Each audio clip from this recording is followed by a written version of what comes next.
আজকে ছিল শুক্রবার এবং এই শুক্রবারে সারাদিন কি করলাম তার সবকিছু থাকছে এই ভিডিওতে। আর ভাই, আমার জীবনের সবচেয়ে বড় ভুল ছিল ইয়াসিনকে গিটার বাজাইতে বলা।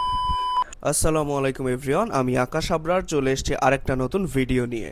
শুক্রবারে সবসময় লেট করেই ঘুম থেকে ওঠা হয় এবং ঘুম থেকে উঠেই সবার আগে কাজ যেটা থাকে সেটা হচ্ছে নামাজ পড়তে যাওয়া। আর এইদিকে মসজিদ থেকে জিলেপি দেয়নি বলে ইয়াসিন আর বাড়ি আসবে না। ইয়াসিন ওখানেই কান্নাকাটি শুরু করে দিয়েছে। বাড়ি এসে দেখি আম্মু গরুর মাংস রান্না করেছে, আর আমার মায়ের হাতের গরুর মাংস ওয়ার্ল্ড বেস্ট। আজকে স্কুল মাঠে আবার খেলা হচ্ছিল, কিন্তু দুঃখের বিষয় আমি সেখানে যাইতে পারি নাই। এরপর সন্ধ্যায় চা খাইতে যাওয়ার পথে আমরা এই আলু পুরিটা ট্রাই করলাম। আলু পুরির ভিডিও তো আপনারা এর আগে অনেকগুলা দেখেছেন। যাই হোক, এখন আমি খুব একটা বাইরে যেতে পারছি না, এই জন্য আপনাদের জন্য এই ডেইলি ভ্লগগুলো আপলোড দিচ্ছি। আপাতত এই ডেইলি ভ্লগগুলো দেখেই আপনারা সন্তুষ্ট থাকেন। আর ভাই, দুঃখের কথা কি বলবো, ইয়াসিনের বলেছিলাম ইয়াসিন একটু গিটার বাজাই দেখাও, তারপর এই অবস্থা।